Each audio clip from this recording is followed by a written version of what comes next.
Saan ka ba galing? Claire, relax ka lang. Diba ang sabi mo sa akin, gawa ko ng paraan? Eh, di ginawa ko ng paraan. Anong ginawa mo? Sige nga, ikwento mo ngayon sa akin. Paano? Anong ginawa mo? Mapapadali na ang lahat. Paano? Tsaka bakit parang ang saya-saya mo yata dyan? Eh, ang laki-laki na nga ng problema natin. Bago pa tayo maunahan ni Philip, papatayin ko na agad yung matanda. Eh, di ba may sakit daw siya sa puso?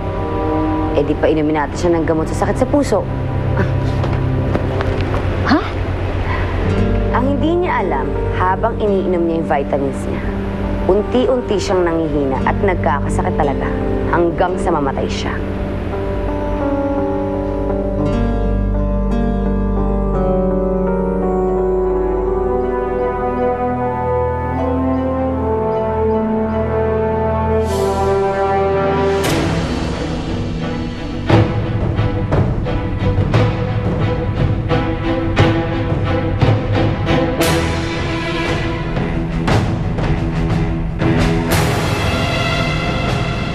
Nasaan sila?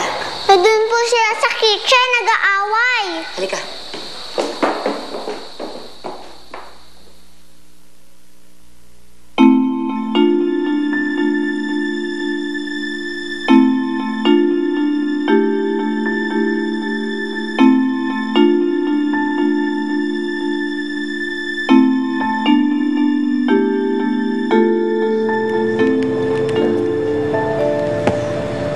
Bakit naman kasi walang signal dito?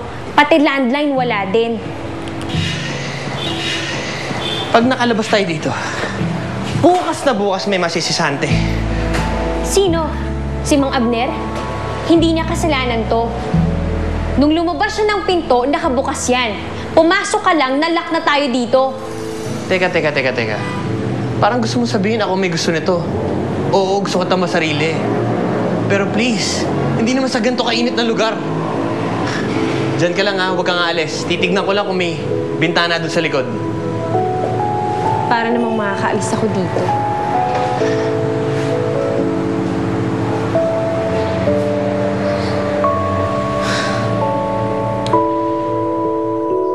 Okay ka lang ba, Michelle? Hindi naman kita nasaktan masyado, di ba? Michelle?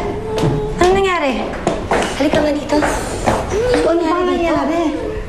Ha? Jennifer? Saan ka nasaktan? Dito po.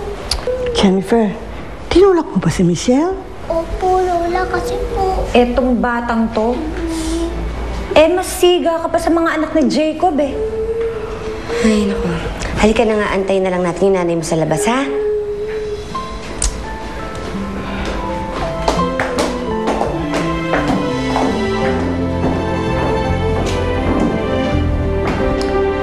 Naku, Diyos ko. Jennifer, ano ba talaga nangyari?